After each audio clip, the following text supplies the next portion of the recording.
तो दिल्ली के जिन विधानसभा क्षेत्रों में चुनावी सरगर्मी सबसे ज्यादा तेज है उनमें से एक है जंगपुरा। जंगपुरा से आम आदमी पार्टी से मनीष सिसोदिया, बीजेपी से तरविंदर मारवा और कांग्रेस से फरहाद सूरी मैदान में है। जंगपुरा के लोग क्या सोचते हैं, वो किन मुद्दों पर वोट डालेंगे, इस पर हमारे संवाददाता रोहन सिंह ने वहां की जनता से बात की है। आइए आपको दिखाते हैं। बस विकास होना चाहिए, विकास होना चाहिए आम आदमी का। विकास हुआ है या नहीं हुआ है आपको लगता है पिछले कुछ सालों में? जब तक हमारे नेताजी थे तब तो विकास था, अभी कुछ टाइम से विकास नहीं रुका है, काफी टाइम तक। अब होपफुली अब आगे आ जाएंगे तो विकास होने ही होने। देखो जी, यहाँ के लोग ये चाहते हैं कि यहाँ पे जितना भी ये थोड़ा सा कबाड़ खाना, ये जितना भी कूड़ा करकट, ये सारा साफ सफाई हो, और जो सारी साफ सफाई जो अब करेंगे ये बीजेपी ही आगे करेगी, क्योंकि डबल इंजन की सरकार होगी तब जाके ये काम होगा, नहीं तो ऐसे काम नहीं होगा। पैसा खाने को मास्टर है, दिखा दिया जी हमने ये काम कर डाला है।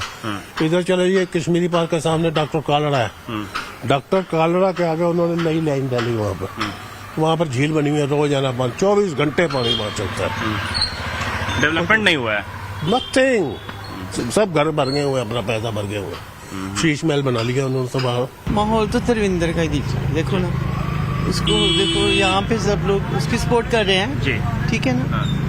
बाकी देखो मान उधर है, दिल उधर है, मान उधर है। जब मीटिंग्स वगैरह होती हैं तो सब अपनी प्रॉब्लम्स बताते हैं, वो हर चीज में एग्री करते हैं, बट वो आगे कोई काम होता नहीं है। भैया सफाई चाहिए है, तो पानी जाता है कहीं पानी गंदा आ रहा, कहीं ऐसी है, रोड नहीं बन रहे हैं, ये बात है बस।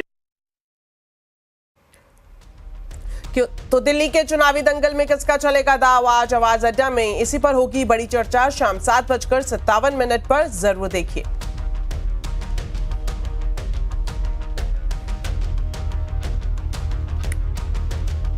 चलिए अब आपको देते हैं शेयर मार्केट का पूरा अपडेट। खराब ग्लोबल संकेतों से बाजार में दबाव रहा। सेंसेक्स निफ्टी निचले स्तर से सुधर कर बंद हुए। सेंसेक्स 319 पॉइंट गिरा तो निफ्टी 121 पॉइंट फिसल कर बंद हुआ। आज के बाजार में mid cap small cap shares में सबसे ज्यादा गिरावट देखने को मिली। तो मार्केट का पूरा हाल अब समझते हैं कंचन नौटियाल से। तो कंचन, आज चौतरफा गिरावट देखने को मिली बाजार में, ऐसे में किन स्टॉक में तेजी और किन स्टॉक की सबसे ज्यादा पिटाई हुई? तो डेफिनेटली ट्रम्प टैरिफ और साथ ही साथ बजट के बाद बाजार में हमें एक प्रेशर तो बाउंड अप होता हुआ दिखाई दिया है, लेकिन देखते हैं कि स्टॉक्स का किस तरीके का हाल आज हमें देखने को मिला है। निफ्टी के बढ़ने वाले शेयर की बात करी जाए तो बजाज फाइनेंस लगातार काफी दिनों से हमें इसमें एक रैली देखने को मिल रही है। श्रीराम फाइनेंस, महिंद्रा एंड विप्रो ने आज अच्छा खासा कमाल दिखाया है बाजार के अंदर। लूजिंग स्ट्रीक में Larsen and Toubro, Tata consumer, BEL और कोल इंडिया जैसे काउंटर्स रहे जिन्होंने बाजार को ड्रैग डाउन किया है। मिड कैप की बात करी जाए तो Voltas, SRF, pi industry, UPL को अच्छा खासा एक बूस्ट मिला है ट्रम्प टैरिफ की वजह से। बजट के जो एलोकेशन है उसका रिफ्लेक्शन यहाँ पे देखने को मिला है। लूजिंग पॉकेट में जहां पे उम्मीदें जताई जा रही थी कि एलोकेशन आएगा, बट एलोकेशन उम्मीदों के जितना नहीं आया, और जो रिफ्लेक्शन हमें शेयर में भी देखने को मिला है। हुडको, भारत डायनामिक्स, आरवीएनएल और मैसगॉन डॉकशिप में हमें एक कमजोरी का सत्र डेफिनेटली आज हमें देखने को मिला है। शुक्रिया कंचन इस पूरे मार्केट अपडेट के लिए। तो अमेरिका ने दुनिया में टैरिफ वॉर छेड़ दी है। ट्रंप सरकार ने मेक्सिको, कनाडा और चीन पर नए टैरिफ का ऐलान कर दिया है। इस टैरिफ वॉर को लेकर दुनिया भर के बाजारों में कमजोरी है और भारतीय बाजार भी इससे अछूते नहीं है। तो अमेरिका का ये कदम किन सेक्टर्स के लिए पॉजिटिव है, इसकी पूरी जानकारी दे रही है मेरी सहयोगी मिताली जैन। 25% टैरिफ लगाए उन्होंने कनाडा और मैक्सिको पे, और 10% टैरिफ लगाए चाइना के सारे ही एक्सपोर्ट प्रोडक्ट्स पे, कुछ भी उन्होंने एक्सक्लूड नहीं किया। यहाँ पे ये चेंजेस दुनिया के ट्रेड डायनामिक्स को बदलने वाले हैं और इंडिया भी इस इम्पैक्ट को झेलने वाला है। तो ट्रेड डाइवर्जन अपॉर्चुनिटीज़ की बात करूँ तो सेक्टर स्पेसिफिक टेक्सटाइल्स, इलेक्ट्रॉनिक्स और फार्मास्यूटिकल जैसे सेक्टर्स में इंडियन एक्सपोर्टर्स को यह फायदा मिलता नजर आ सकता है। दूसरा मेजर इम्पैक्ट होगा एनर्जी प्राइस शिफ्ट्स का।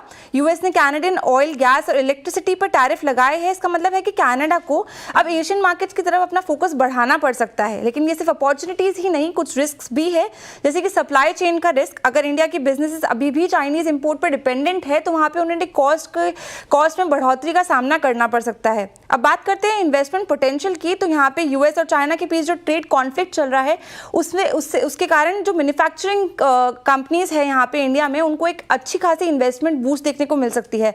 साथ ही ग्लोबल ट्रेड डिस्ट्रप्शंस की बात करें तो इम्पैक्ट करेंसी और इन्फ्लेशन पे भी देखने को मिल सकता है। रुपए की स्टेबिलिटी को लेकर कंसर्न्स बढ़ते नजर आ सकते हैं और इन्फ्लेशन लेवल्स पर भी हमें इंक्रीमेंट देखने को मिल सकता है।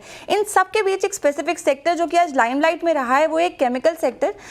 3 पर्टिकुलर स्टॉक्स की मैं बात करना चाहूंगी, यूपीएल, जुबिलेंट इंग्रेविया और पीआई इंडस्ट्रीज की।